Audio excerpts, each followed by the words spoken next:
تفسير حلم رؤية شخص تحبه في المنام له العديد من الإشارات في حياة الراعي، وهذه التفسيرات هي من باب الاجتهاد الذي يقوم به المفسرون. الحالم إذا رأى في المنام شخصا يحبه ويقدره أكثر من مرة، فقد يشير الحلم إلى العلاقة القوية التي تجمع بينهما في الواقع، وأن الحلم تفسيره لكثرة التفكير الرائي فيه. رؤية الفتاة العزباء أنها تدخل بيت خطيبها قد يشير إلى اقتراب موعد الزواج والارتباط بينهما، وقد يشير الحلم إلى شخصية الفتاة الطموحة التي تخطط لتحقيق كل أهدافها. المرأة المتزوجة قد ترى شخصا تحبه أكثر من مرة في المنام، وهو الحلم الذي يحمل العديد من التفسيرات المحتملة التي ننقل أبرزها.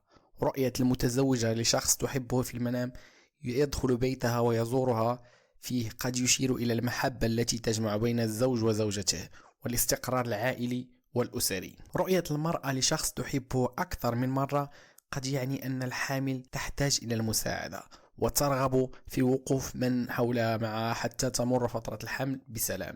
رؤية الحالم لشخص يحبه في المنام وهو يبتعد عنه قد يشير إلى أن الرائي يتعرض لبعض المشاكل والصعوبات في قادم الأيام التي تحتاج إلى الصبر وتحملها وتجاوزها.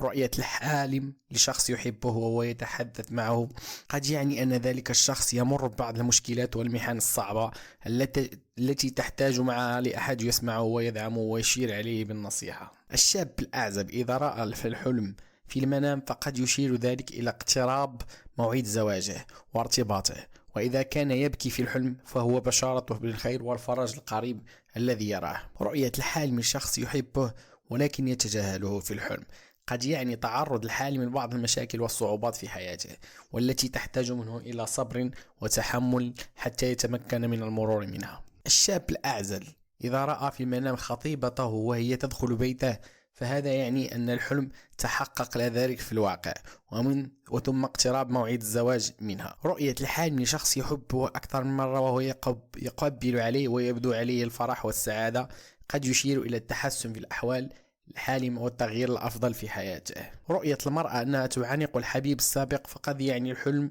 وجود بعض من يدبر البلاء والشر للمرأة وإفساد علاقتها بزوجها. نهاية حلقة اليوم. إلا عجبتكم ما تنسوش ديروا جيم وتبارطاجيو الحلقة مع أصحابكم. إلى اللقاء في حلقة جديدة إن شاء الله.